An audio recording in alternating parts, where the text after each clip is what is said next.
يغفر ذنوبنا ويستر عيوبنا ويشفي مرضنا ويقضي حاجتنا وحاجات المسلمين أجمعين، أن الله يسر كل أمورنا أمور الدنيا والآخرة وإلى حضرة النبي محمد صلى الله عليه وسلم بسر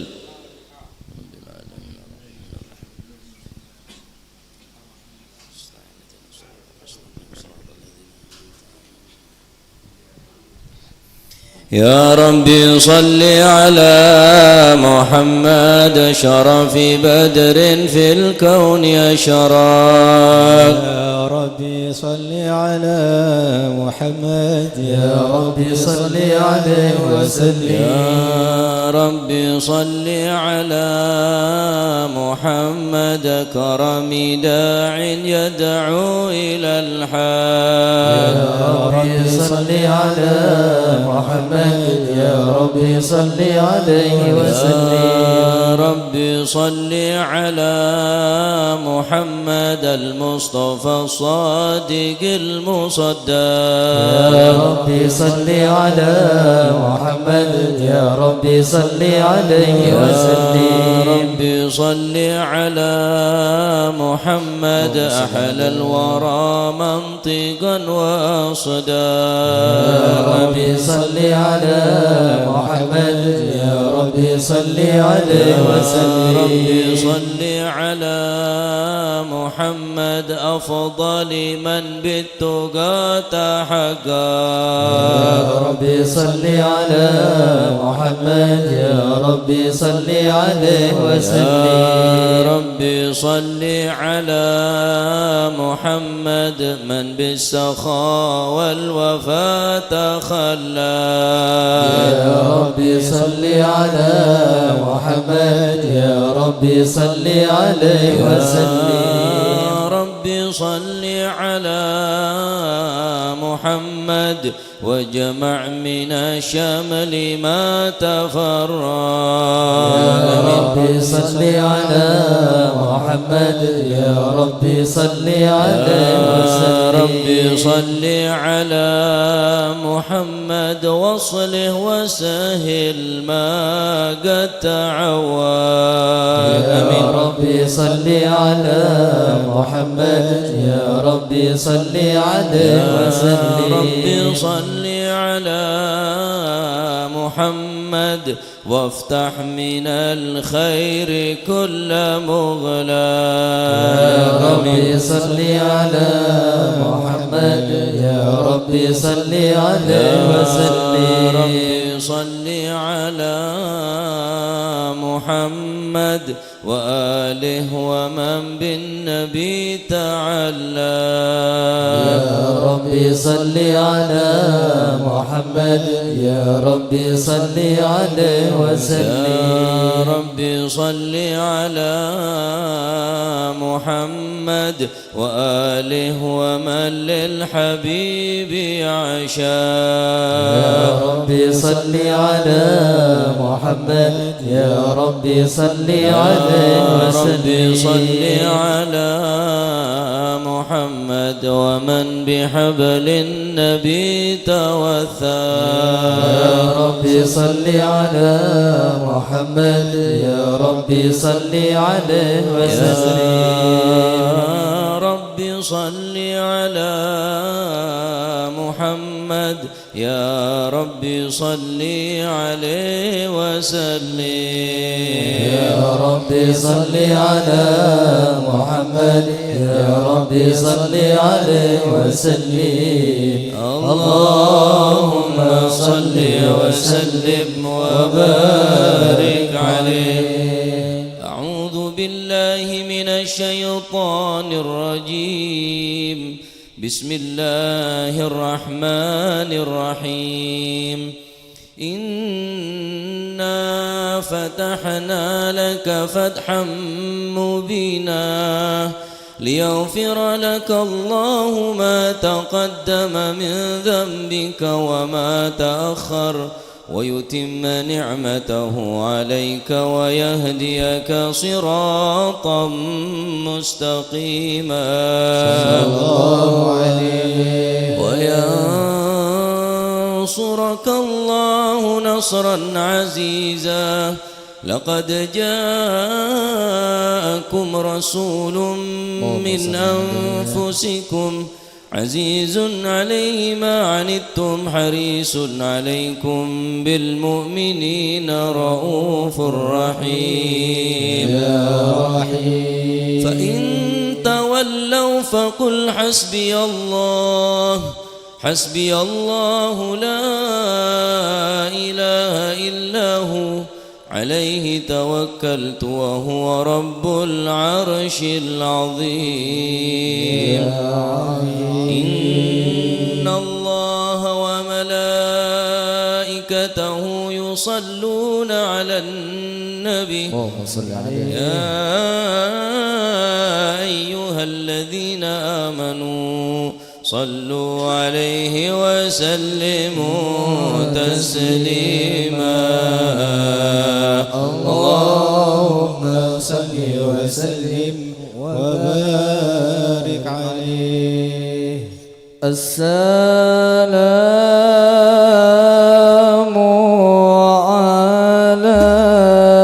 عليك زين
السلام عليك زين الأنبياء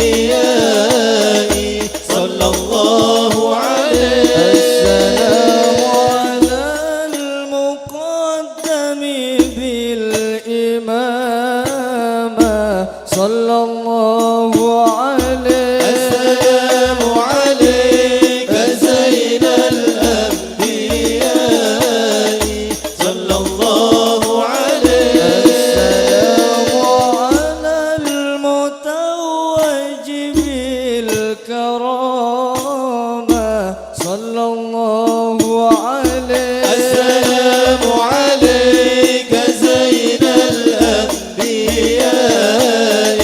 صلى الله عليه.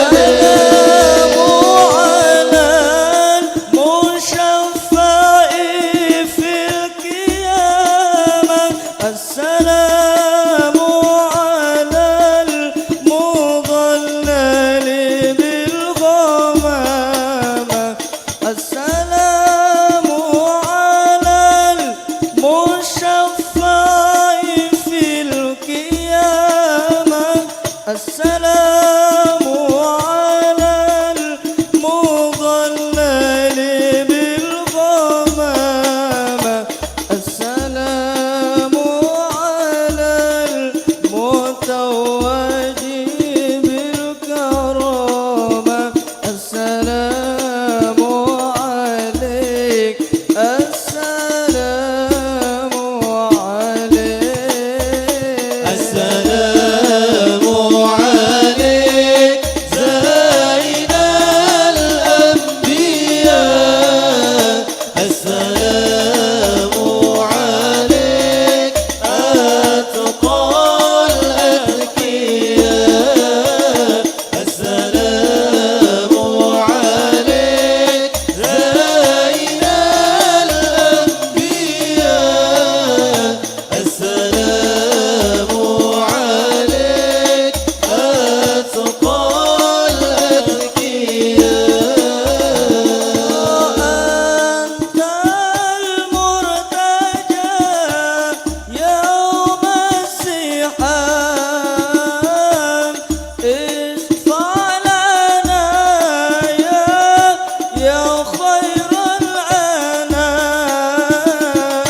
أنت المرتجى يوم السحاب.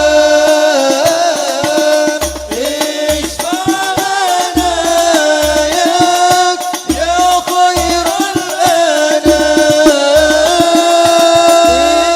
ادفع لنا يا حبيبنا. اشفع لنا يا حبيبنا.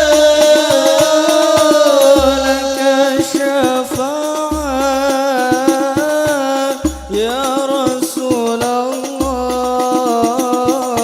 يا نبي يا نبي. يا رسول الله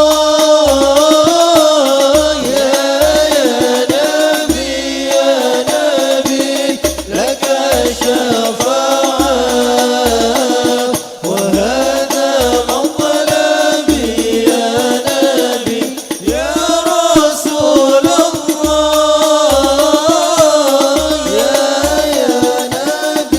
يا نبي لك شفاعة وهذا مطلبي يا نبي.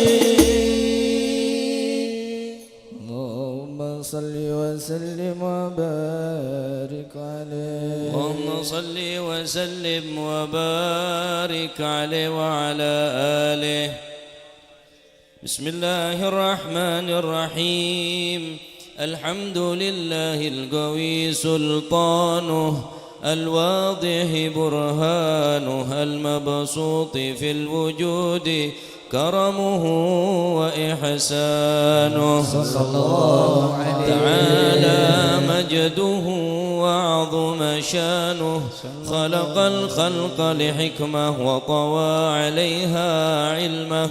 وبسط لهم من فيض المنة ما جرت به في أقداره القسمة. صلى الله عليه. وأرسل إليهم أشرف خلقه وأجل عبيده رحمة.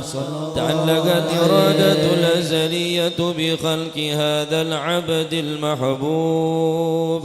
فانتشرت آثار شرفه في عوالم الشهادة والغيوب.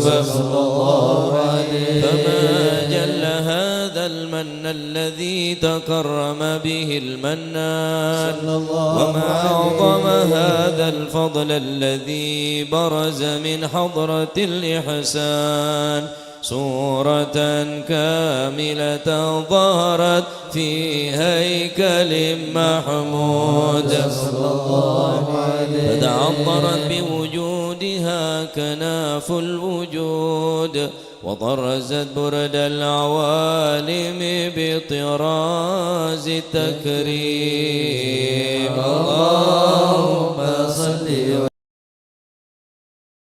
وسلم أشرف الصلاة والتسليم على سيدنا ونبينا محمد الرؤوف الرحيم اللهم صل وسلم وبارك اللهم صل وسلم وبارك عليه تجلى الحق في عالم قدسه الواسع تجليا قضى بانتشار فضله في القريب والشاسع صلى الله عليه فله الحمد الذي لا تنحصر أفراده بتعداد ولا يمل تكراره بكثرة ترداد حيث أبرز من عالم الإمكان صورة هذا الإنسان صلى الله عليه ليتشرف بوجوده الثقلان وتنتشر أسراره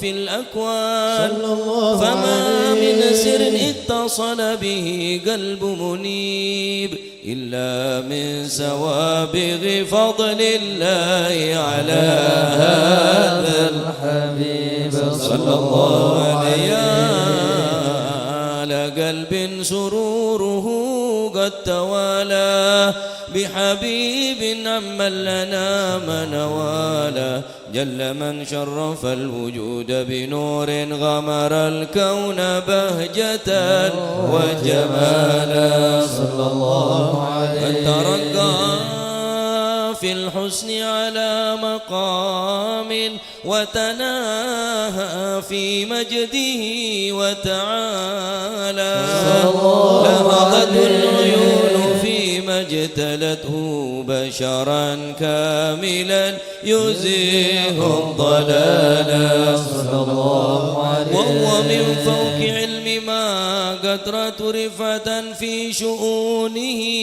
وكمالا فسبحان الذي أبرز من حضرة الامتنان ما يعجز عن وصفه اللسان ويحار في تعقل معاني الجلال صلى الله عليه انتشر منه في عالم البطون والظهور ما ملأ الوجود الخلقي نور فتبارك الله من إله كريم بشرتنا آياته في الذكر الحكيم ببشارة لقد جاءكم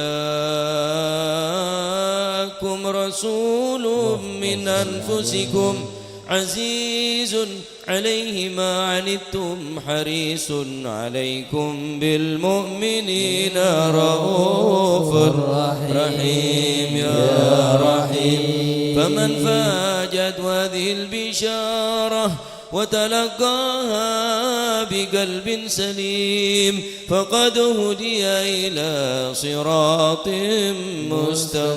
مستقيم اللهم صل وسلم أشرف الصلاة والتسليم على سيدنا ونبينا محمد الرؤوف الرحيم اللهم صل وسلم وبارك عليه اللهم صل وسلم وبارك عليه واشهد ان لا اله الا الله وحده لا شريك له شهادة تعرف بها اللسان عما تضمنه الجنان من التصديق بها والإذعان صلى الله عليه من الإيمان قواعد وتلو عن اليقين من سر ذلك الإذعان والتصديق شواهد. وأشهد أن سيدنا محمد العبد الصادق في قوله وفعله عن الله ما أمره بتبليغ لخلقه من فرضه ونفله. أبد أرسله الله للعالمين بشيرا ونذيرا، فبلغ الرسالة وأدى الأمانة، وهدى الله من الأمة بشرا كثيرا، فكان في ظلمة المستبصرين سراجا وقمرا منيرا. فما أعظم ملة تكرم الله بها على البشر، وما أوساها من نعمة إن تسرسرها في البحر والبر. اللهم صل وسلم بأجل الصلوات وأجمعها وأزكى التحيات ووسعها على هذا العبد الذي وفى بحق العبودية وابرز فيها في خلة الكمال، وقام بالربوبية في مواتن الخدمة لله وأقبل عليه غاية الإقبال. صلاة يروح المصلي عليه به فينبث في قلب ورسل تعلقه به وهبه، ويؤتى بها بعناية الله في حزبه، وعلى آله وصحبه الذين ارتقوا سهوة المجد بقربه، وتفيض إلى الأشرف الأصل بوده وهبه، ما أطر الأكوان بنشر ذكراهم نسيم. اللهم صل وسلم أشرف الصلاة والتسليم على سيدنا ونبينا محمد الرؤوف الرحيم.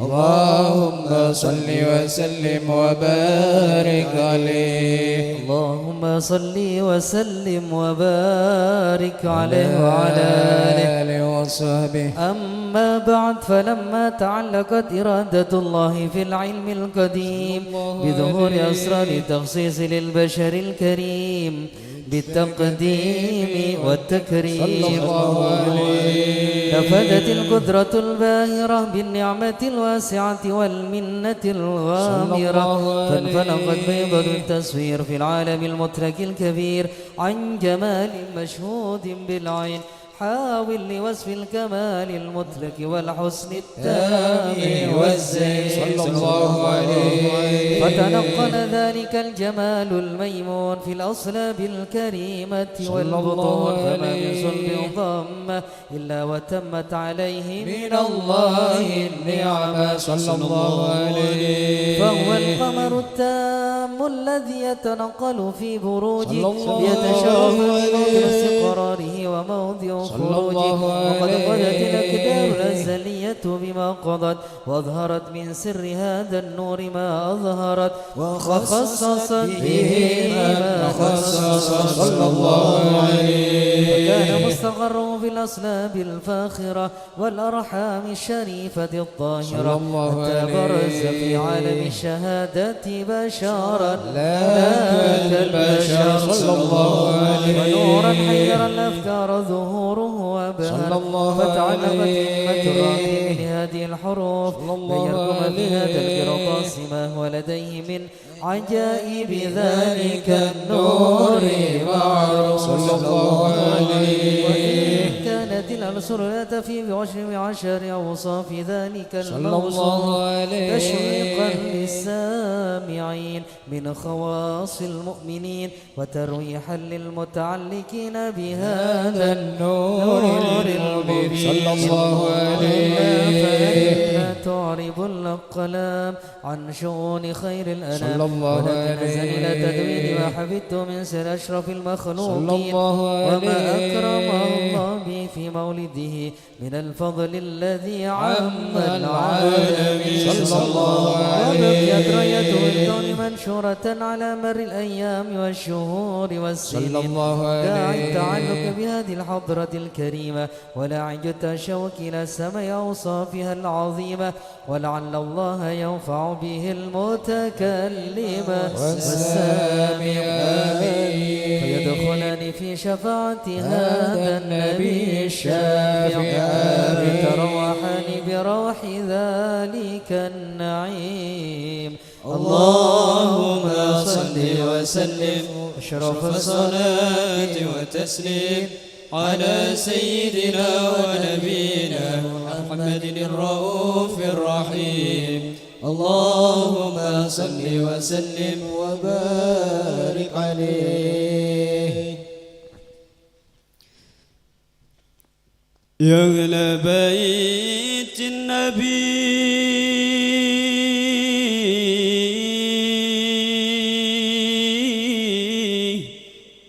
يا أهل الصفا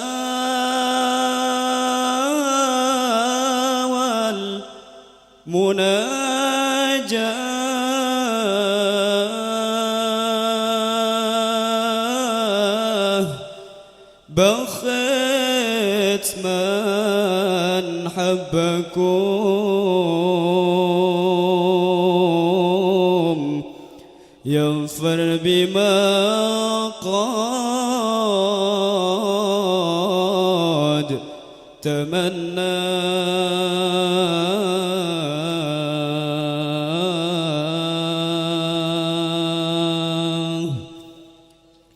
في رضا الرب يمشي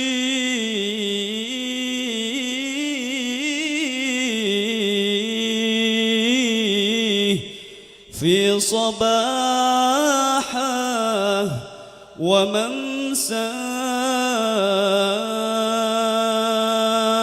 وممساه با يحصل مقاصده وما كان يرجى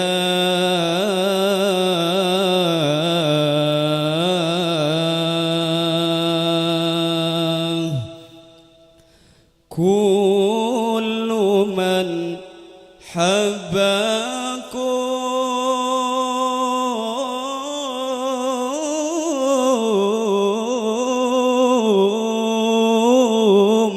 يغناه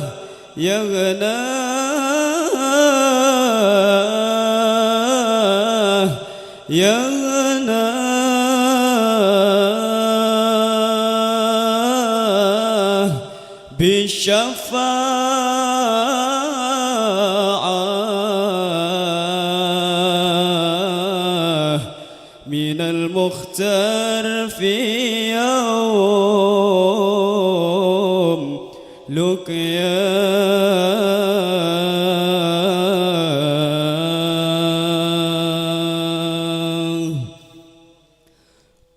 الله الله الله الله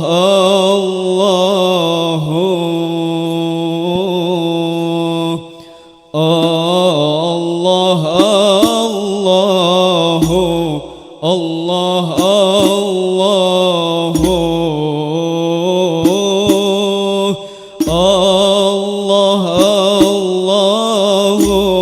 الله الله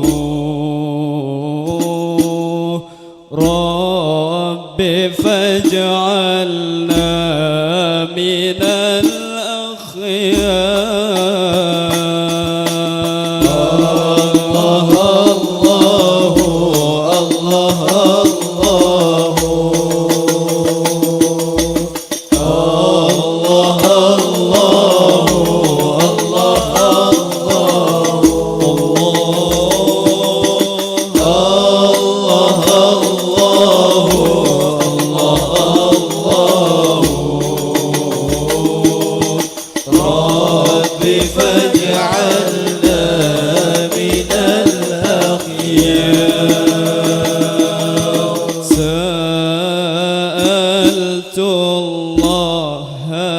بارينا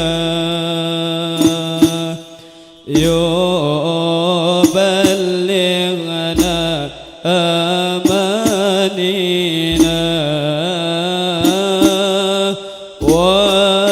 ويذهب مننا الأكدار رب فاجعلنا من الأخيار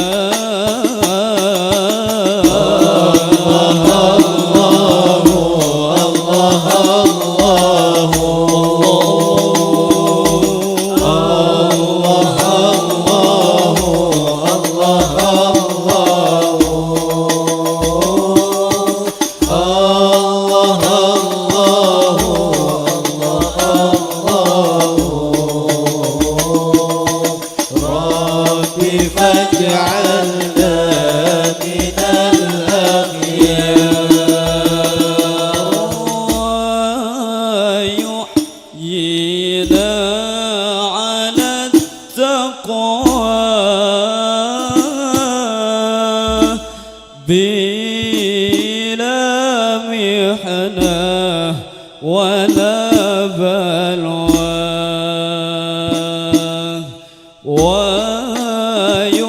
ويحيينا على التقوى بلا محنة ولا بلوى ويذهب مننا الأكدار رب فاجعلنا من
فدعائي وابتهالي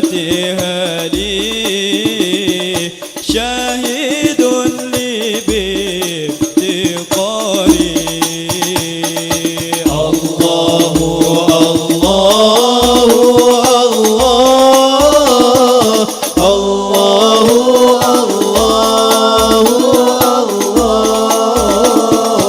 الله الله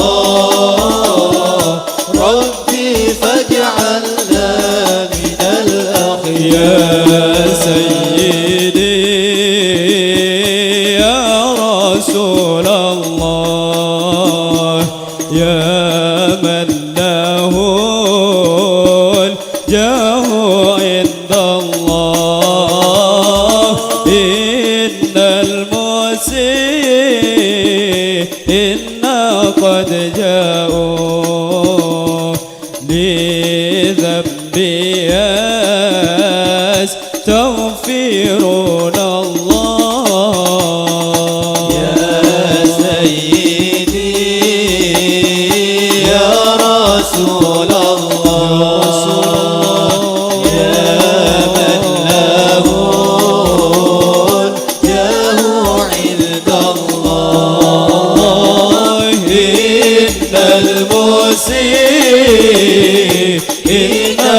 قد جاءوا لذنبي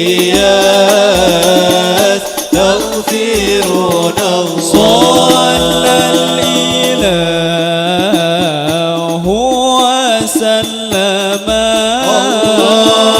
عليك يا خير خلق الله صلى الإله وسلم عليك يا خير خلق الله والآل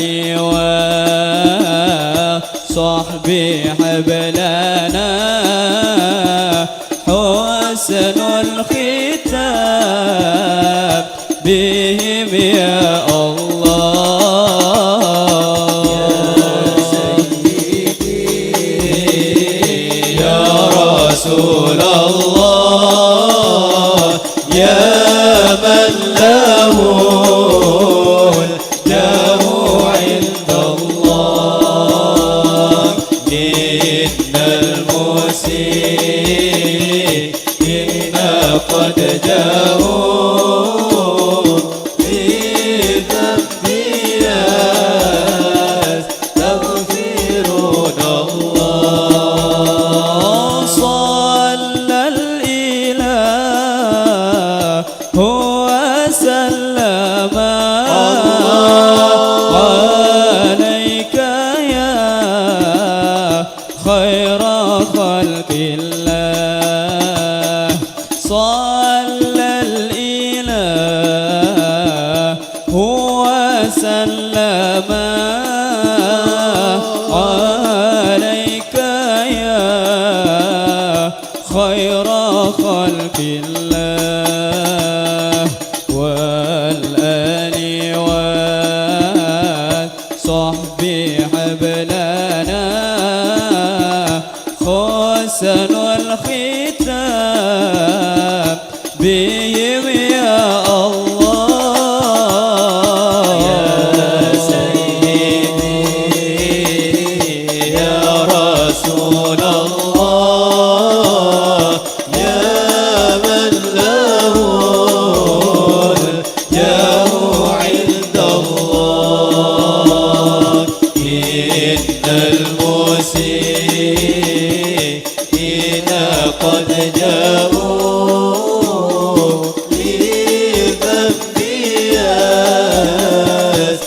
يستغفرون يا أيها النبي والكوكب الدري يا أيها النبي والكوكب الدري أنت إمام الحضرة سلطانها الغيبي أنت إمام الحضرة سلطانها الغيبي أيها النبي والكوكب الدري يا أيها النبي والكوكب الدري أنت إمام الحضرة سلطانها الغيبي أنت إمام الحضرة سلطانها الغيبي فإني عبد حمل ثقيل فإني عبد حمل ثقيل وللذنوب مثل الرمال وللذنوب مثل الرمال يا أيها النبي والكوكب الدري يا أيها النبي والكوكب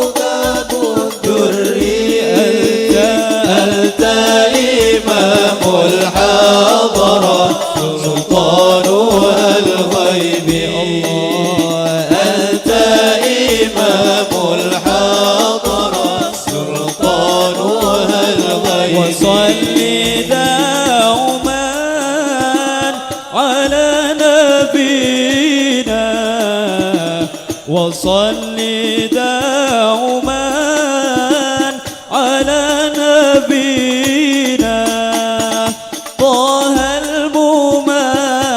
الممجد بهي الجمال طه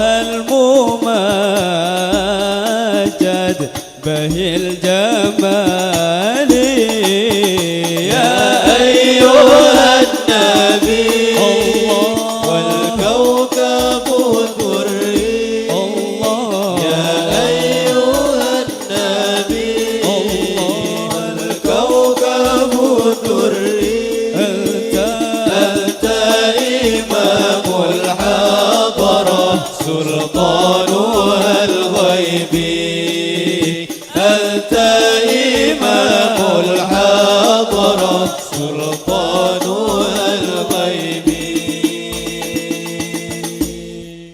اللهم صل وسلم وبارك عليه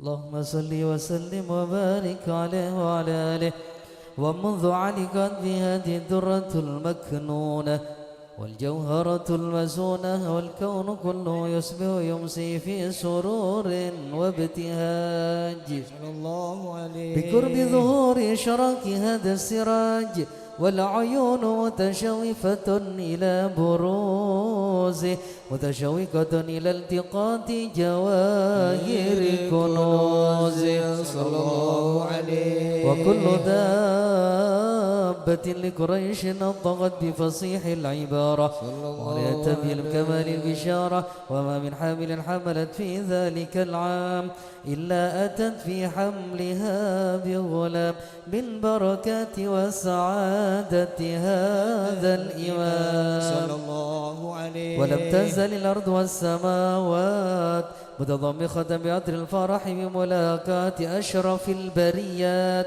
وبروزه من عالم الخفاء إلى عالم الظهور بعد تنكله في البطون والظهور صلى الله عليه فأظهر الله في الوجود بهجة التكريم وبسط في العالم الكبير مائدة التشريف والتعظيم ببروز هذا البشر الكريم اللهم صل وسلم أشرف الصلاة والتسليم على سيدنا ونبينا محمد الرؤوف الرحيم اللهم صل وسلم وبارك عليه اللهم صل وسلم وبارك عليه فحين قرب والوطء هذا الحبيب أعلنت السماوات والأرضون ومن فيهن بالترحيب وأمطار الجود الإلهي على أهل الوجود تسيج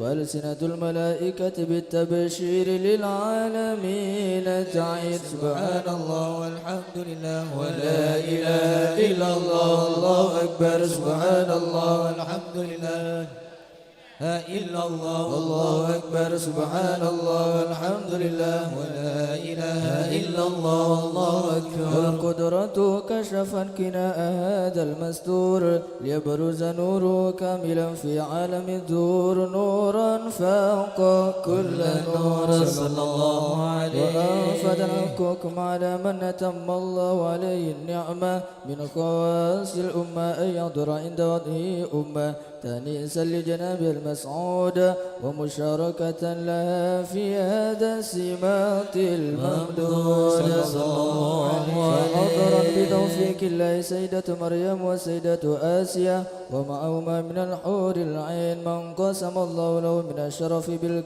بالقسمة الوافية فأتى الوقت الذي رتب الله على حضور وجود هذا المولود فانفرق سبح الكمال من النور عن عمود وبرز الحامد المحمود منعنا لله بالتعظيم والسجود صلى الله عليه وسلم صلى الله على محمد صلى الله عليه وسلم اللهم صل على محمد ومولانا محمد. Hadirkan Rasulullah, pekerong dengan Rasulullah. أشرق الكون ابتهاجا بوجود المصطفى أحمد ولأهل الكون أنس وسرور قد تجدد. نبي سلام عليك يا رسول سلام عليك يا حبيب سلام عليك صلوات الله عليك. فاقربوا يا أهل المثاني فهزار اليوم غرد واستضيء بجمال فقافي الحسن تفرد. نبي سلام عليك يا رسول سلام عليك يا حبيب سلام عليك صلوات الله عليك. ولنا البشرى بسعد مستمر ليس ينفد حيث أوتينا عطاء جمع الفخر المؤبد.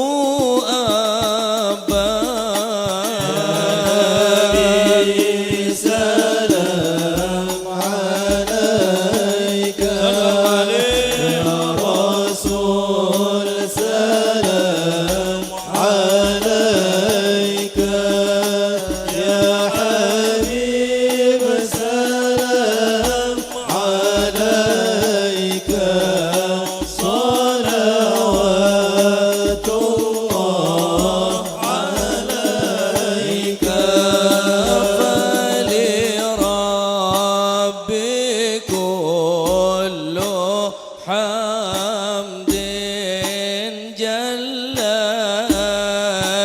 يحصره العاد إذا حبانا بوجود المصطفى الهادي محمد. نبي سلام عليك يا رسول سلام عليك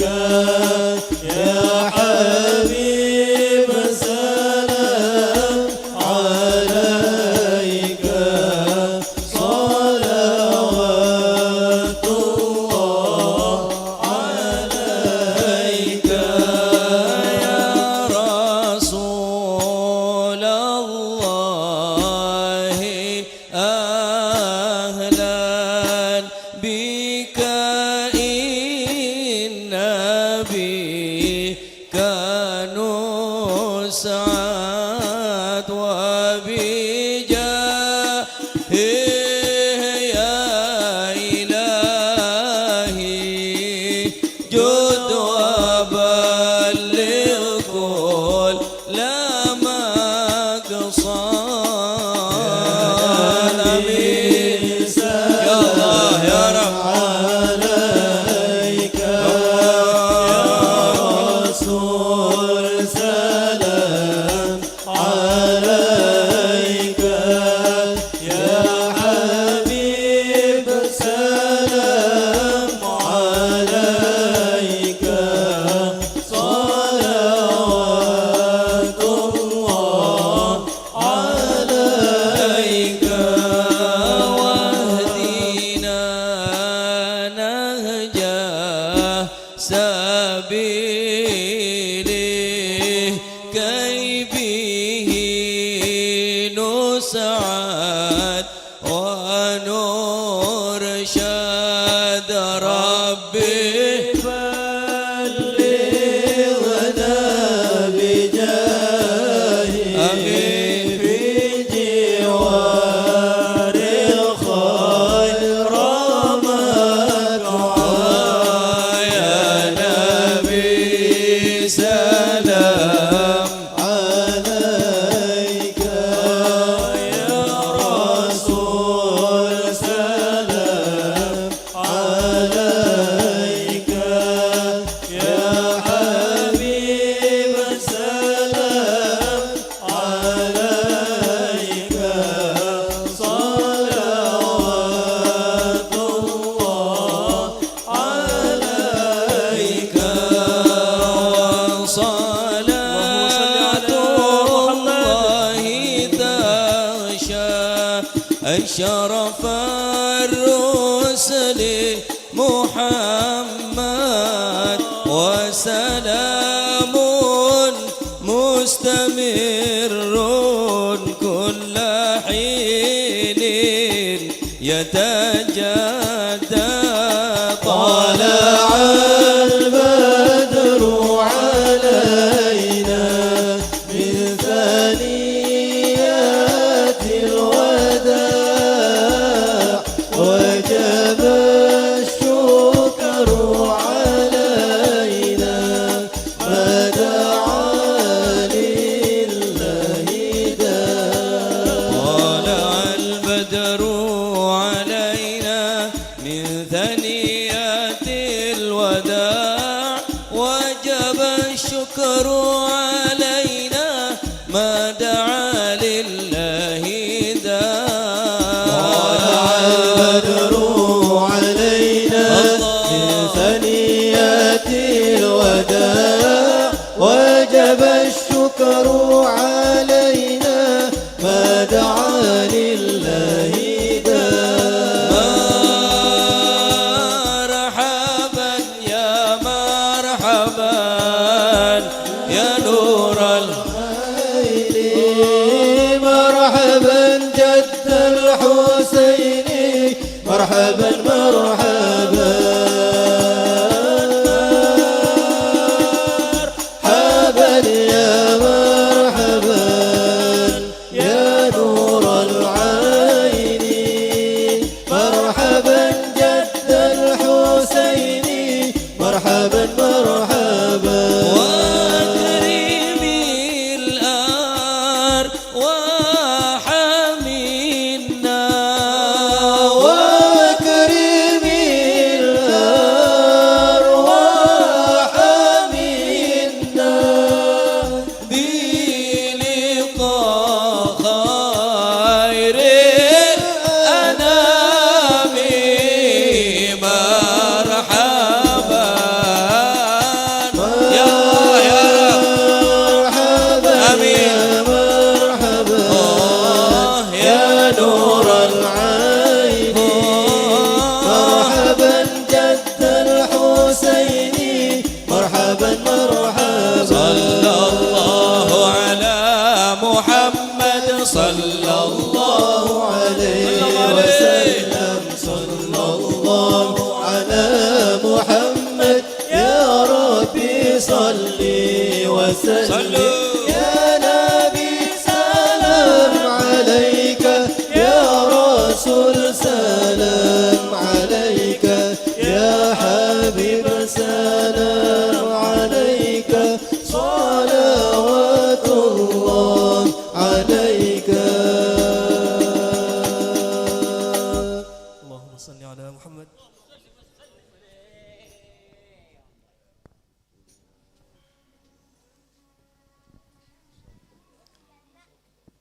Bismillah, alhamdulillah. Wassalatu wassalamu ala rasulillah Sayyidina wa maulana Muhammad Ibni Abdillah, la hawla wa la quwata illa billah. Radiyallahu ankum wa qala radiyallahu an man kana yuhibba an ya'lama manzilatahu indallah falyanzur kaifa manzilatallahi indahu fa inna allaha yanzilul abda minhu haitsu anzalahu min nafsihi ila akhir ma qala radhiyallahu anhu warḍah. Man kana yuhibba ay ya'lama manzilatahu indallah, barang siapa yang ingin mengetahui kedudukannya di sisi Allah, falyanzur kaifa manzilatallahi indahu, maka hendaklah dia memperhatikan bagaimana kedudukan Allah di dalam hatinya.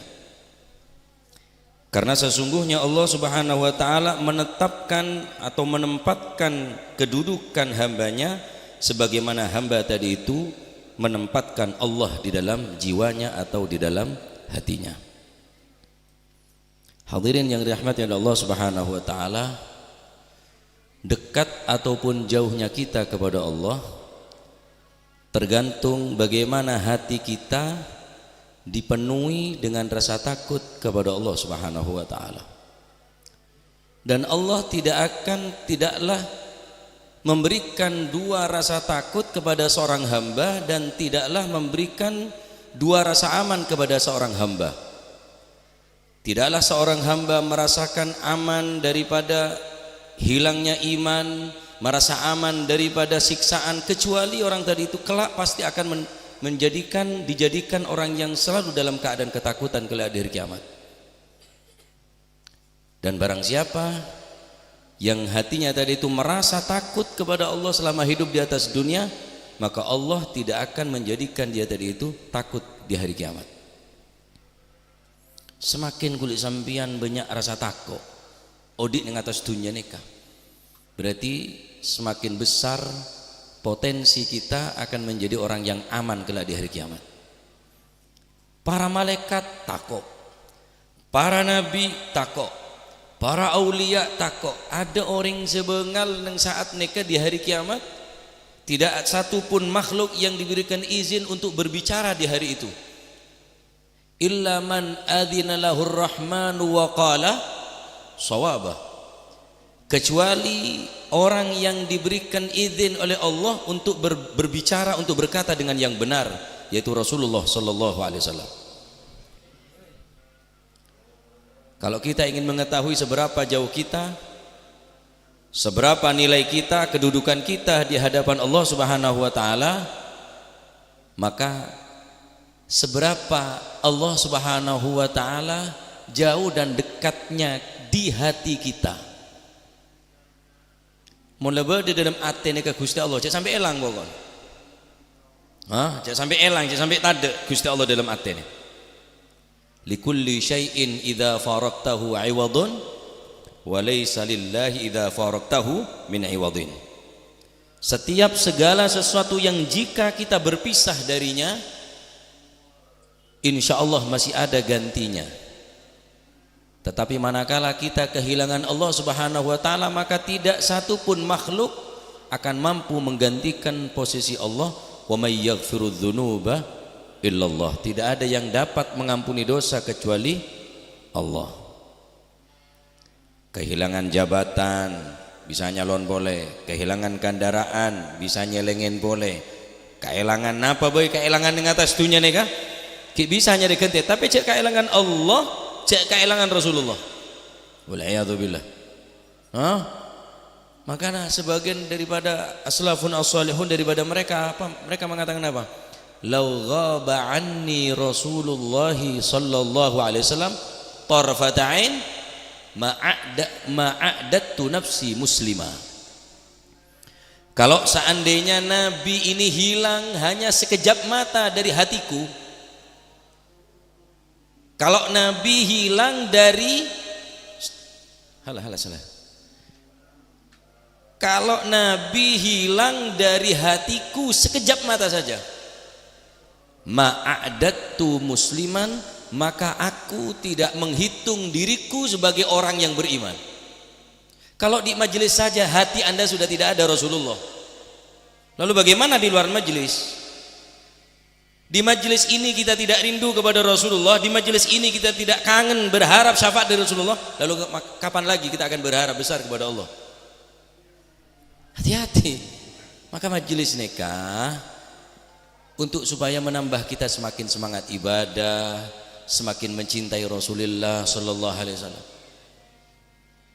Kalau mereka merasa kehilangan hanya sekejap mata, hilang dari pandanganku, hanya sekejap mata Rasulullah, aku tidak menganggap diriku sebagai orang yang beriman. Bagaimana kedudukan kita di sisi Allah? Bagaimana kedudukan kita di sisi Rasulullah sallallahu alaihi wasallam? Mungkin dari 24 jam, mungkin dalam seminggu, mungkin dalam sebulan kita banyak lupa kepada Allah, bahkan mungkin banyak maksiat kepada Allah Subhanahu wa taala. Maka saatnya kita bertobat kepada Allah. Hadir majelis ini niatin tobat, ya, niatin nambahin kecintaan dekat Rasul. Niatin apa? Cek pola nasi aku sidah, cek pola karena saya mecah, cek pola karena apa? Karena Rasulullah sallallahu alaihi wasallam. Maka tak sampai tak bakal berubah. Tetapi sampai datang karena tertarik tabuna, tertarik laguna, tertarik gosidana, maka sampai tak tertarik dek orang saya poci Rasulullah sallallahu alaihi wasallam. Maka Allah Subhanahu wa taala akan menaruh hambanya itu di sisinya sebagaimana hambanya tadi itu menaruh Allah Subhanahu wa taala di dalam hatinya. Mun kulit sampean nyaben segemek persen baku. Mun nyaban Gusti Allah dalam hati nika seka 75 bahkan mungkin 100% indah Allah. Tapi cek sampai tade nika. Rasa takut nika sampai tade. Seran orang aroma aman ning dunya, maka dipastikan orang ke kuaku akan merasa takut ning hari kiamat.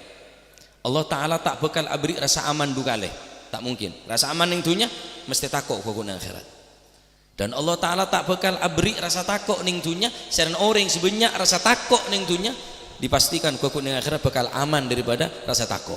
Takut kapiti ning kiamat nika. Malaikat takut, para nabi takut. Entar ke Nabi Ibrahim nafsi, entar ke Nabi Nuh nafsi, entar ke nabi-nabi kapi nafsi, engkau pada takut, pada khawatir, pada tak bengal ngedep dekat ajunan Allah Subhanahu wa taala, kecuali Nabi ana laha. Nabi sebengal ngedep dekat ajunan Allah Subhanahu wa taala untuk memberikan syafaat pertolongan dekat umat dekat uluban panjenengan. Oleh karena itu cek sampai elang Allah, cek sampai elang Rasulullah. Maka neng majelis nikah kula sering ngocak, sampean mon berangkat dari Compok hadir majelis mulai pon Pak enggak Rasulullah solawat mulai dari majelis solawat terus sekira membekas majelis ini kan ya termoga titik ilmu manfaat. Paling akhir untuk mengukur diri kita seberapa jauh dekatnya kita dengan Allah, kita rasakan seberapa ketakutan kita kepada Allah, rasa takut kita kepada Allah di hati kita. Jauh dekatnya tergantung sedekat mana kita dengan Allah Subhanahu wa taala. Termoga kemudian berikan ate saya selamat, ate saya selalu ingat dekat Allah Subhanahu wa taala. Amin ya rabbal alamin. Sallallahu alaihi wasallam Muhammad. Alhamdulillahirabbil alamin.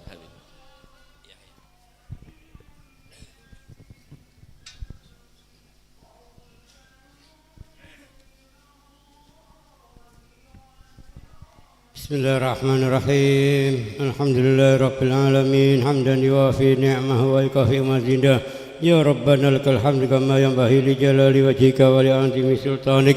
Allahumma shalli wa sallim ala sayyidina Muhammadin fil awwalin wa shalli wa sallim ala sayyidina Muhammadin fil akhirin wa shalli wa sallim ala sayyidina Muhammadin fi kulli waqti wa hin wa shalli wa sallim ala sayyidina Muhammad fil mala'il a'la ila yaumiddin wa shalli wa sallim ala sayyidina Muhammadin wa ala alihi wa sahbihi ajma'in.